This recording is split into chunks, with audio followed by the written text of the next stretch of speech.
Bonjour à toutes et à tous et bienvenue dans cet épisode numéro 2 de Raconte ta Life, le podcast où on va parler cash, on va parler d'argent parce que l'argent c'est important. Que vous soyez entrepreneur aguerri, créateur ou repreneur d'entreprise, on le sait tous, la compta c'est pas spécialement votre dada. Mais pas de panique, on vous en dit plus de manière directe, facile d'accès et concrète avec le partage de cas, d'expériences vues et vécues par nos experts ici présentes avec nous sur ce plateau d'enregistrement du podcast. Et dans ce deuxième épisode de Raconte ta Life, nous allons aborder la question de la rémunération du dirigeant et de ses chats, comme je l'avais annoncé la dernière fois. La rémunération du dirigeant, c'est un peu le nerf de la guerre quand on est son propre patron. Du coup, je suis avec un panel d'expertes. Bonjour Quentin. Bonjour à vous trois. Ravi de vous retrouver. Du coup, petit et rapide tour de table. Et vous connaissez la règle, on ne va pas juste donner nos prénoms, ce serait trop facile. Mais la question que j'ai envie de vous poser aujourd'hui, ce serait si vous deviez choisir, quel type de rémunération seriez-vous ? Bonjour, alors moi c'est Marie et je serai un bulletin de salaire. Un bulletin de salaire. Moi, c'est Philomène et je serai, je pense, du dividende. Et moi, c'est Marie et moi, je serai les deux. Très bien, et du coup, on va avoir le temps de s'expliquer pourquoi, quelles sont les différences et pourquoi est-ce qu'il y a probablement, quand on est chef d'entreprise, des statuts ou des façons de faire qui sont plus avantageuses suivant ce qu'on fait. Du coup, d'ailleurs, est-ce qu'on peut commencer par faire peut-être un petit topo sur les différentes façons de se rétribuer quand on est dirigeant d'entreprise ? Oui, alors, il y a principalement deux méthodes, la rémunération et les dividendes. La rémunération, elle peut être soit par un biais de bulletin de salaire, soit libre en fonction de notre statut. Et ça se définit par rapport aux formes de société qu'on a. Donc, dans les grandes lignes, si on est en SARL ou EURL, on est travailleur non salarié, TNS, on dépend directement de l'URSSAF. Et donc, on va venir prendre sa rémunération de manière quand on veut. Et on fera une déclaration par an pour après avoir les charges sociales qui vont avec. Quand on est plutôt en SAS ou en SASU, on va être quasi salarié, donc un assimilé salarié, et donc forcément on a l'obligation de faire un bulletin de salaire pour prendre sa rémunération. Donc voici déjà les deux principes de rémunération. Et ensuite, on a la possibilité de prendre des dividendes. Les dividendes sont très intéressants sur la SAS et la SASU, puisqu'ils interviennent donc après le résultat, après l'impôt société. On sort un montant défini en fonction de notre résultat. Et donc, on a des charges sociales allégées et un impôt sur le revenu qui peut être allégé par rapport à ça. On peut éventuellement prendre des dividendes sur la SARL ou la URL, mais là, on a des règles beaucoup plus strictes, c'est moins avantageux, c'est vraiment à définir et à voir avec son comptable à ce moment-là. Et du coup, dans ces cas-là, c'est quoi le plus intéressant ? C'est les dividendes ou la rémunération ? Alors, la rémunération, elle vous permet d'une part de valider vos trimestres de retraite et de cotiser à votre pension de réversion retraite. Si ça existe encore, putain. Chose que les dividendes n'actent pas.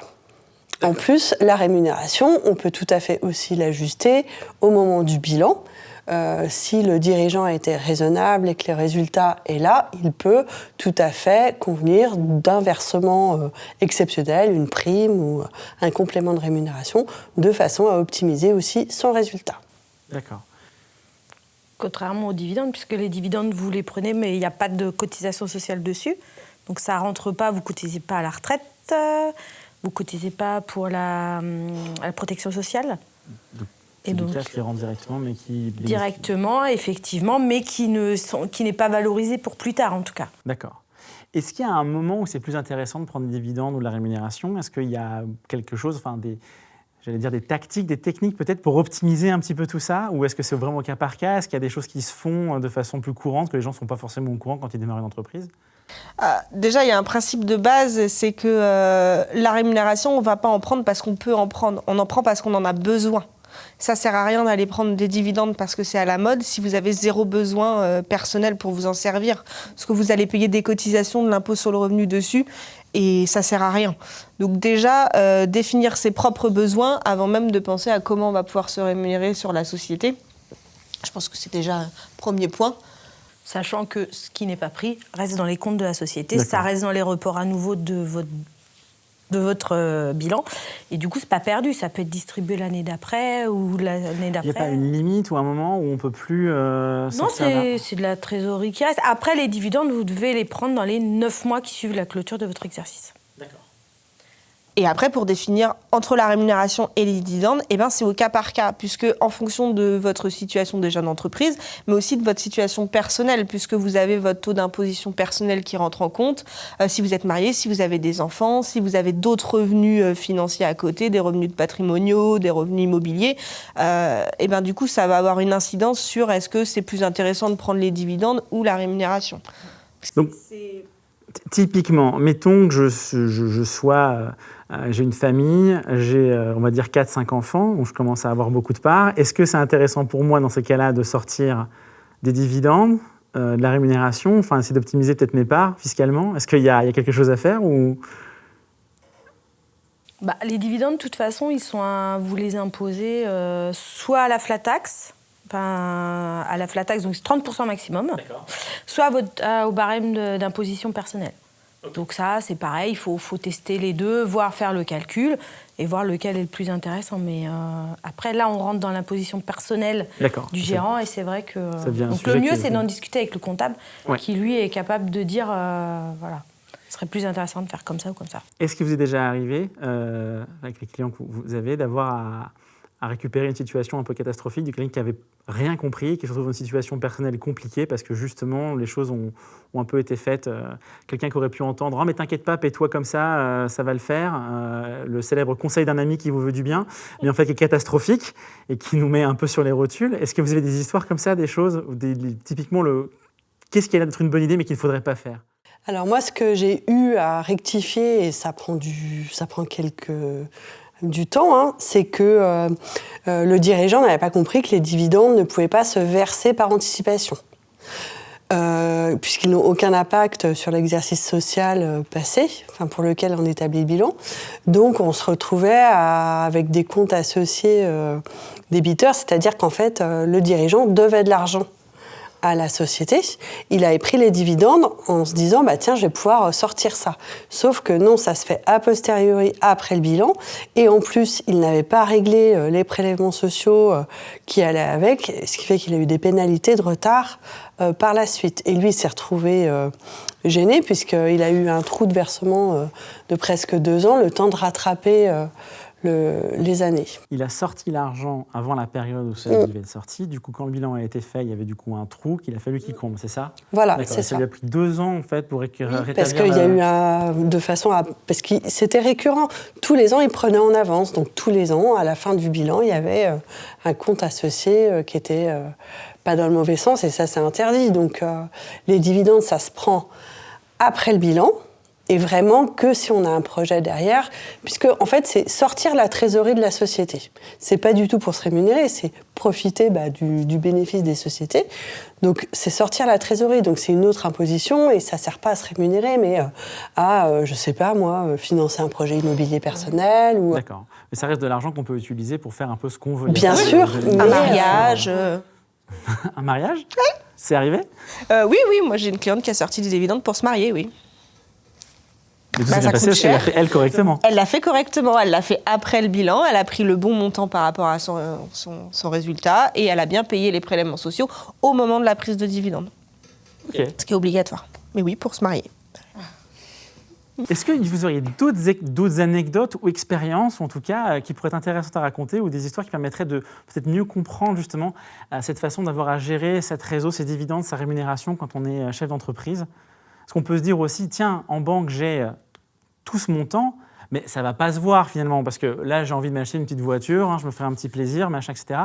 Est-ce qu'il y a des... Donc, on vient de voir que c'est tout à fait possible, évidemment, on le fait correctement, mais est-ce qu'il y a des choses, ou en tout cas des histoires, des éléments ou des anecdotes que vous pourriez partager justement sur des cas un peu particuliers?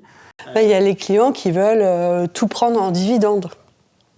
Donc ça, de toute façon, ça veut dire que, 1, ils ne valident pas leur trimestre de retraite. 2, ils ne cotisent pas à la retraite, ni à la sécu, à rien. Donc ça limite les droits. Et c'est arrivé, ça, des gens qui se réveillent après plusieurs années en disant « Oh mince !» Bah oui, voilà, ou des dirigeantes qui n'ont même pas le droit à un petit congé maternité. Voilà, c'est de la protection sociale. Donc, c'est le système de solidarité de l'impôt en France. Donc, à partir du moment où on ne cotise pas, on n'a pas le droit. Et puis ensuite, ce qu'il faut savoir, c'est que si on prend tout en dividendes parce que le taux est plus intéressant que les cotisations sociales, de toute façon, l'URSSAF rattrape ça avec ce qu'on appelle la PUMA, qui est une taxe que le dirigeant devra payer tout seul, en plus, qui est de 9%. En fait, l'État part du principe que si vous prenez des dividendes, vous ne cotisez pas à l'assurance maladie, qu'on en bénéficie tous.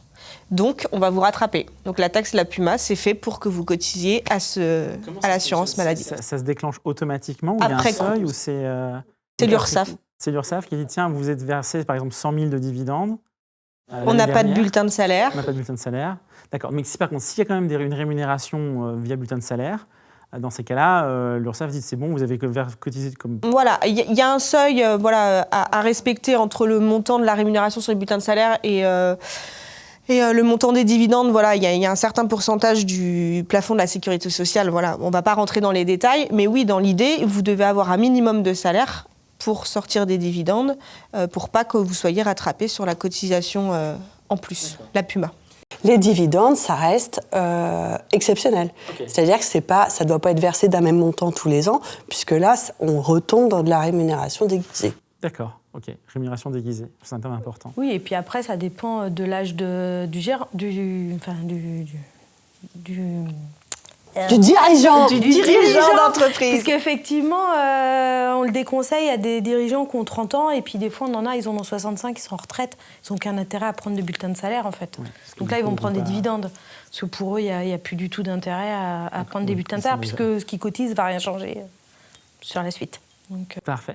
Moi, la PUMA, c'est la première fois que j'entends parler. Il y a d'autres choses comme ça, les petites spécificités du système, où on se dit non, c'est bon, avec mes connaissances généralistes du système, je pense que ça va passer, il va rien m'arriver si je fais ça comme ça.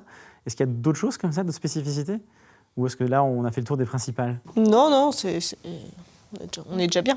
On est déjà bien, ok. De toute façon, après, j'imagine que ça dépend, c'est du cas par cas. C'est quel statut l'entrepreneur a, quel type d'entreprise elle a ouvert. Et je pense qu'effectivement, comme on vient de le voir, si passé un certain âge, ça devient plus intéressant d'avoir des dividendes. J'imagine que c'est de toute façon aussi pour ça qu'on a un comptable et qu'on lui pose des questions, puisque du coup, ça permet d'optimiser un certain nombre de sujets. Et finalement, oui. Et puis après, prendre 100% des dividendes, c'est aussi retirer toute la trésorerie de sa société. Oui, donc en cas de problème, là, ça devient... On ne peut plus faire face à une année difficile, une année Covid, voilà. Par exemple. Ouais. Ce genre de choses. Peut-être qu'on déborde sur un élément qu'on pourrait aborder à un autre moment. Dans ces cas-là, est-ce que ça a dû arriver, j'imagine? Est-ce que l'entrepreneur se dit « Oups, j'ai trop tiré de l'entreprise, je voudrais remettre du cash dans la machine ». Il peut le faire directement? Oui. D'accord. Mais s'il a trop retiré, il aura payé les prélèvements sociaux, payé l'impôt sur le revenu. Donc, il faut raison garder toute l'année et au moment du bilan, appeler sa comptable. Et demander une rallonge. Et voir comment peut-on faire en fonction des projets. C'est peut-être réajuster la rémunération annuelle parce que les besoins de la famille, enfin voilà, ou quoi aux caisses, ou se dire que d'ici un an, il y a peut-être un projet immobilier, à ce moment-là, on reste raisonnable, on met en trésor et puis on ressort tout pour constituer un apport. Et puis après, il y a toujours les petits plus. Il y a possibilité de prendre des chèques vacances, possibilité de prendre des chèques emploi-service, les chèques CESU. C'est des petits compléments qui ne sont pas énormes sur l'année, mais qui vous permettent d'avoir ça en plus et puis de ne pas payer forcément de cotisation sociale dessus. Si on demande à son comptable les seuils, parce qu'il ne faut pas dépasser un certain montant. Voilà. Mais ça se fait on peut le faire au moment du bilan. C'est un moment d'échange. Très bien. Autre chose à rajouter ? Pas pour aujourd'hui. Je pense qu'on a déjà quand même pas mal discuté du sujet. Un grand merci à vous trois. S'il y avait un petit récap à faire justement des points principaux, Oui. ce serait quoi en 3 lignes ou comme j'ai l'habitude de dire en 2 tweets? En 3 lignes. En 2x. En 2x. Donc 2 méthodes de rémunération, le salaire et les dividendes, à définir en fonction de son statut. Ne prendre de la rémunération qu'en fonction de ses besoins. Bien respecter les règles. Et si on a un doute, on demande à son comptable. Si on a un doute, on demande à son comptable. Et on terminera là-dessus. Un grand merci à vous et un grand merci à vous également qui nous avez suivis. Si cet épisode vous a plu, n'hésitez pas à nous liker et à nous suivre sur votre plateforme de podcast préférée. Surtout pour ne pas louper notre prochain épisode qui sera sur un sujet qui sera très intéressant, qui s'intitulera « Tout ce que j'aurais toujours dû dire à mon comptable adoré ». Je pense qu'on va partager beaucoup d'anecdotes et ça va être très sympa. Un grand merci à vous et à très bientôt sur tous nos réseaux.